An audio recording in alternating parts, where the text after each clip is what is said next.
This is an experience I had when I was 16 years old during the winter. Since the incident, I still can't go outside on snowy days.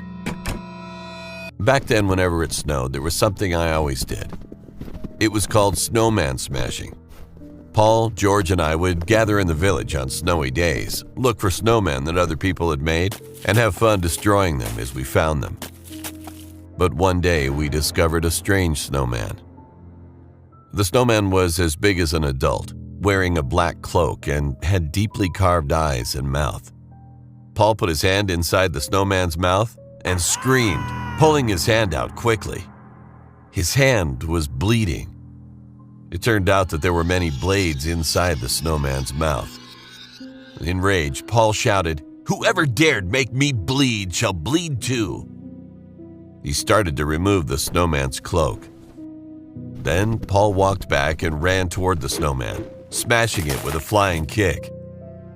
We cheered in delight. But something came out of the broken snowman's body. It looked like some sort of heart. We screamed and ran away. Later, the police investigated and found out that it was a goat's heart.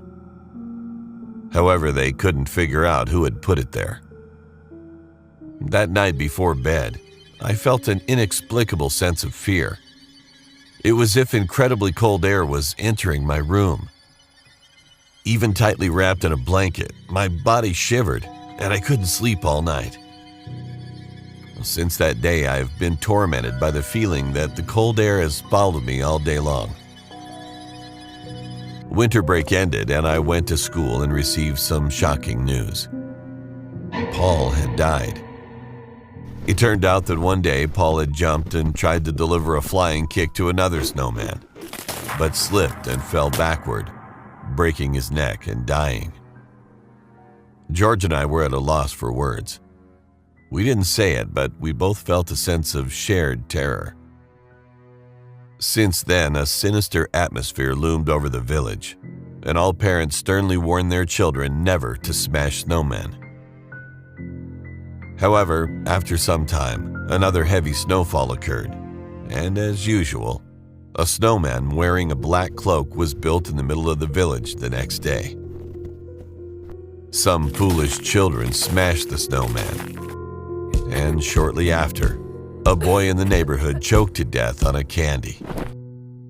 He was one of the children who had smashed the snowman. After that, the parents in the village never allowed their children to go outside on snowy days and locked their doors tightly. Thus, no one walked around the streets on snowy days. Nevertheless, the day after heavy snowfall, the snowman with the black cloak would always appear in the middle of the street, but no one dared to touch it. As time went by, the snowman no longer appeared in the village, and fortunately, no more tragedies occurred. However, since then, mentioning the snowman in the village has been strictly forbidden. To this day, it remains unsolved who made that snowman and what it was. It's still an unresolved mystery.